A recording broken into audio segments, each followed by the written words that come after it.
baratas, pulgas e cupins. Há 30 anos, dedetização mesmo, só Insetizan. 2479797, Insetizan. Cada vez mais, melhor.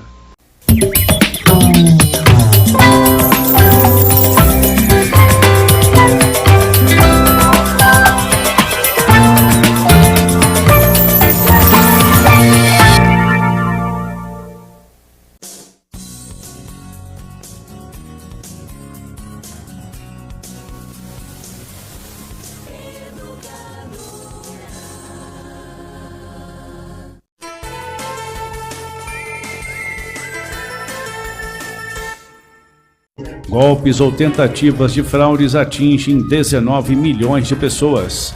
A aplicação da prova paulista do primeiro bimestre de 2026 começa nesta terça-feira, dia 14.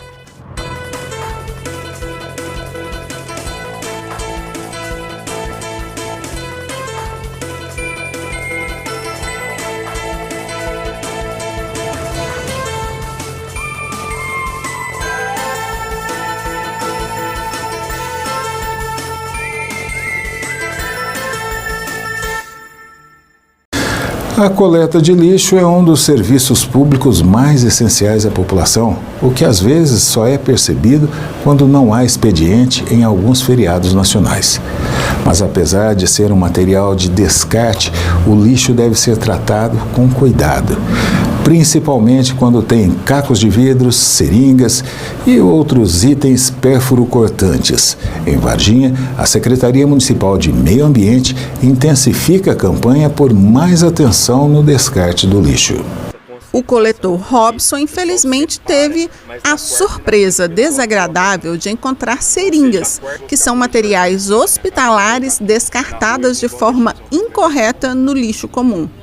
Esse tipo de material deve ter descarte adequado para evitar riscos à saúde pública e ao meio ambiente.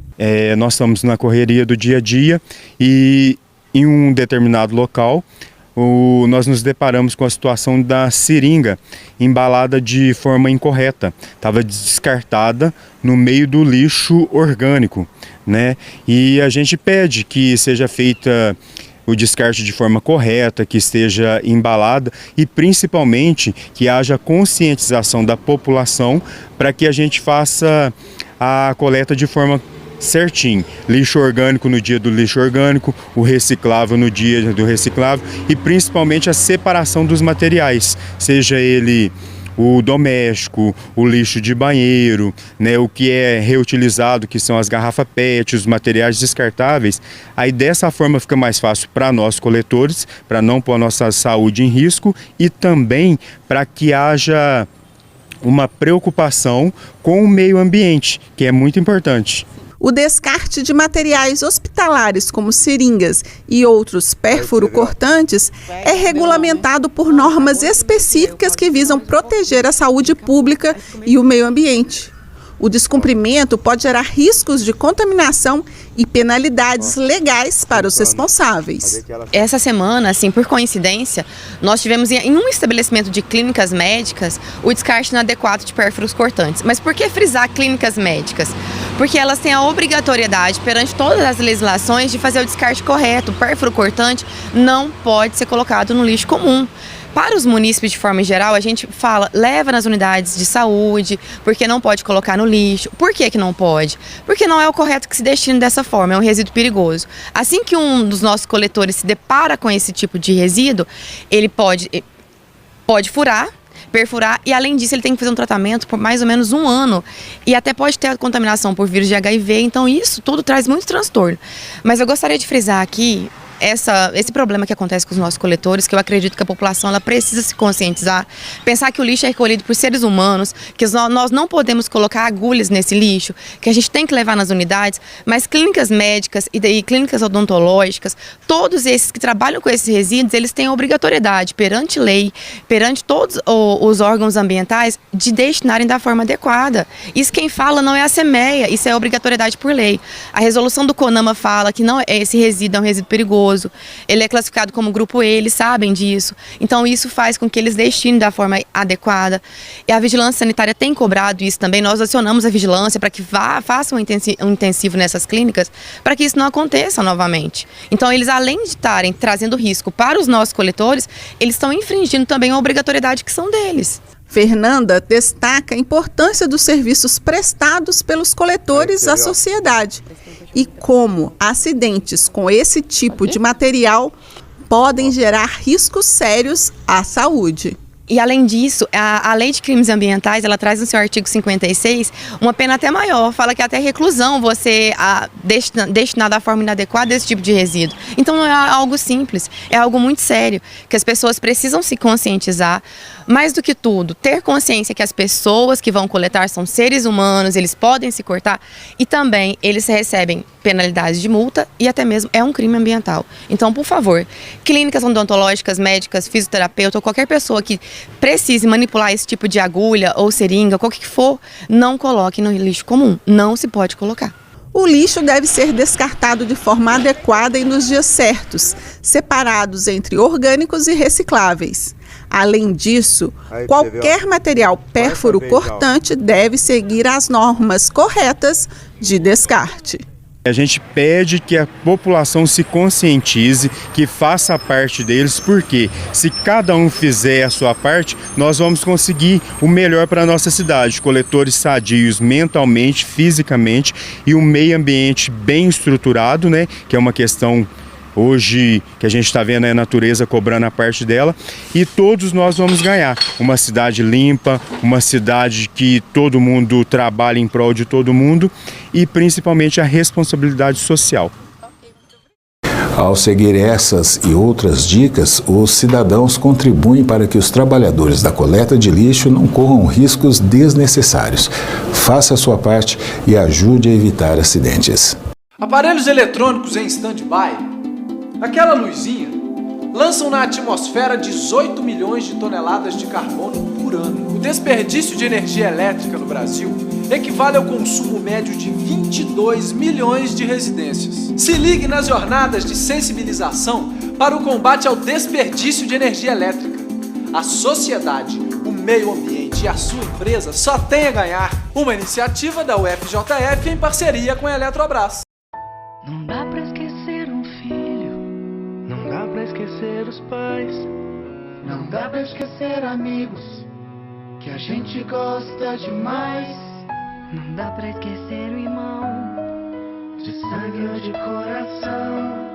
Não dá pra esquecer natais que nunca voltarão. Tem coisas que não dá pra esquecer nunca. Não exagerar na bebida é uma delas.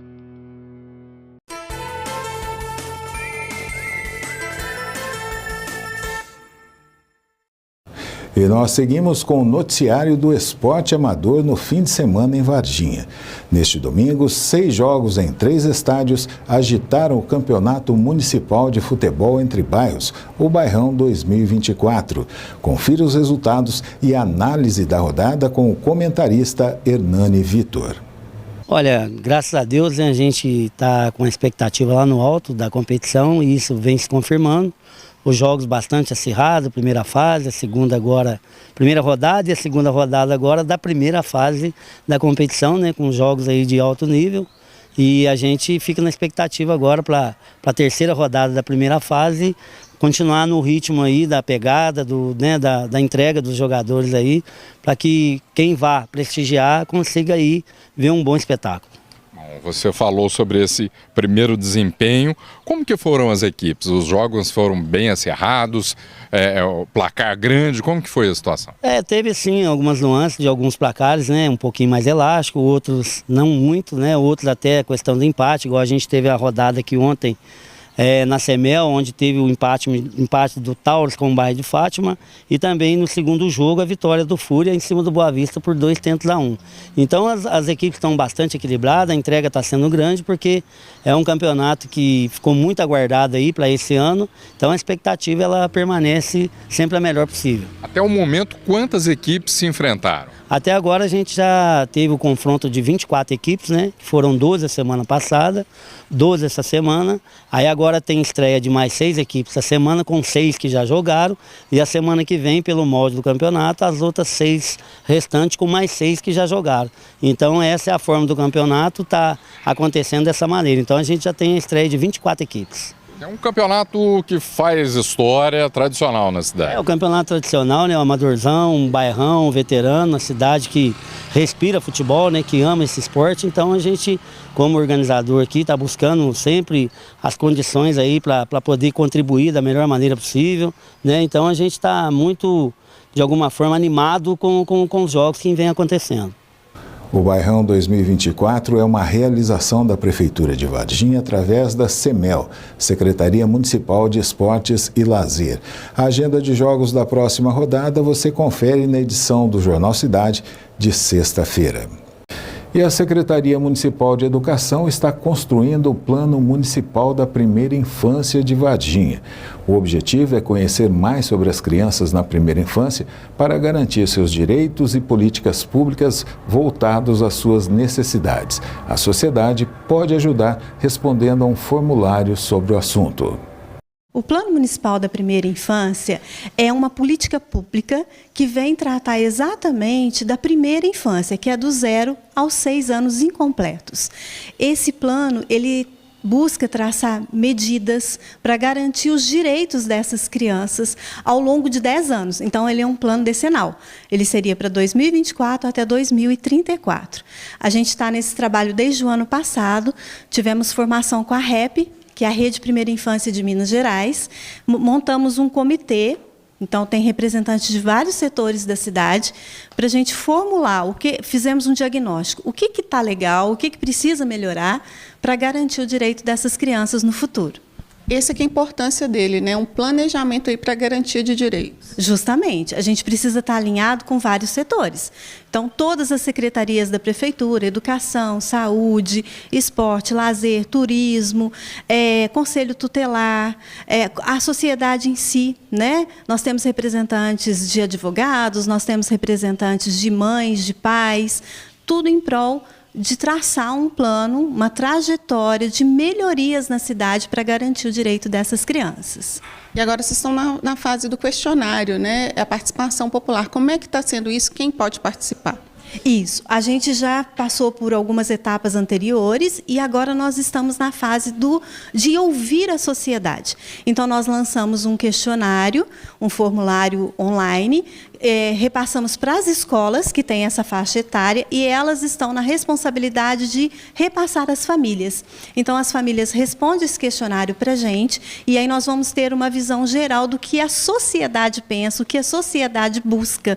Então, é muito importante a participação de todo mundo, quem tem filho nessa faixa etária, ou que tem sobrinhos, ou que cuida de criança. Então, não precisa ser exatamente só a família, é a sociedade como um todo, nos dando uma amostra do que eles sentem que falta, o que a gente precisa prever neste plano. Então, eu peço que todos participem, que nos ajudem nessa etapa do plano.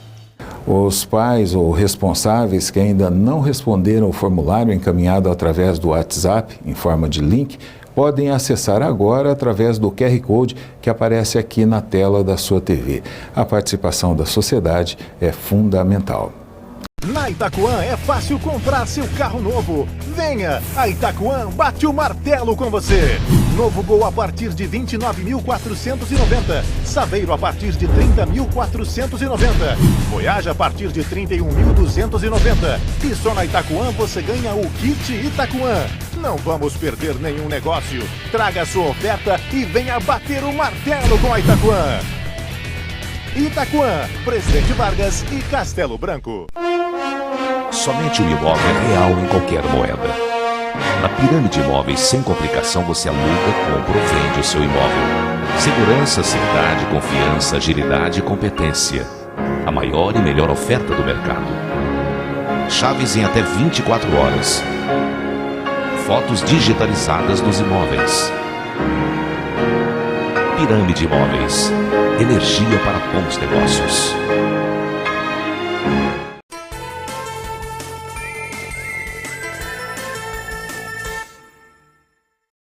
E a Prefeitura, através da Fundação Cultural, criou o Centro de Documentação e Memória, uma seção destinada a reunir o acervo voltado ao caso ET de Varginha. Veja como será esse acervo e o que pode ser doado. O caso ET de Varginha foi um marco na história da cidade. Por isso, a Fundação Cultural disponibilizou uma seção dentro do Centro de Documentação e Memória para o acervo público sobre o caso. Quem tiver vídeos, fotografias, revistas ou qualquer outra coisa que remeta ao ET, pode fazer sua doação. Nós criamos uma sessão dedicada à história do ET de Varginha aqui no Centro de Documentação e Memória. É uma das ações previstas no plano de salvaguarda do dossiê de registro da história do ET, né, que se tornou patrimônio imaterial ano passado, em maio do ano passado. E é uma forma de nós resgatarmos e mantermos viva a história do ET de Varginha das mais diversas formas. Então nós estamos assim recolhendo revistas, livros, jornais, matérias. Se caso a pessoa não puder doar, ela pode nos emprestar o acervo, que nós digitalizamos o acervo e devolvemos o arquivo emprestado, né? E essas doações ou empréstimos podem ser feitas através, né, do telefone 3690-2718, que também é o WhatsApp do setor de patrimônio cultural, ou pelo e-mail patrimôniocultural@fundaçãoculturaldevarginha.com.br. E se alguém estiver interessado em conhecer mais o nosso acervo do Centro de Documentação e Memória, as campanhas de doação de acervo ainda continuam para a Capoeira e para a Folia de Reis também, que foram acervos, sessões criadas dentro do Centro de Documentação e Memória. Então, nós estamos com 3 campanhas abertas de doação de acervo, inclusive, além da ET, que é oficialmente esse ano, continua da Capoeira e da Folia de Reis. Os acervos são importantes fontes de pesquisas e registros históricos. Por isso, é tão importante a doação para que todos possam ter acesso às informações sobre o caso. Temos tido bastante visitas aqui ao nosso acervo, né, bastante pesquisadores pesquisando sobre a história da cidade. Então, isso vai enriquecer cada vez mais o nosso acervo aqui da Fundação Cultural. Os ufologistas mais renomados de todo o Brasil e do mundo têm certeza de que ainda existem muitas informações não divulgadas sobre o caso ET de Varginha. Se você é detentor de qualquer detalhe sobre o caso, ainda que não ache importante, entre em contato com a Fundação ou mesmo com a TV Princesa. E o Jornal Cidade termina por aqui. Áudio, Messias Melo. Apoio técnico de José Leite. Redação auxiliadora Targino de Carmesina Mascarenhas. Apresentação de Ayrton Medeiros e Vladimir de Carvalho. Edição, Fausto de Faria. Boa noite. Boa noite.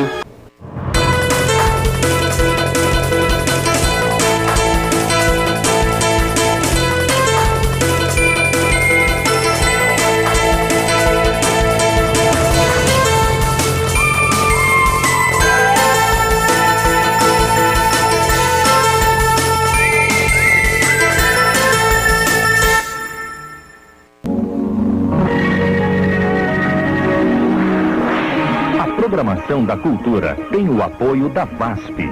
VASP, sua melhor opção internacional.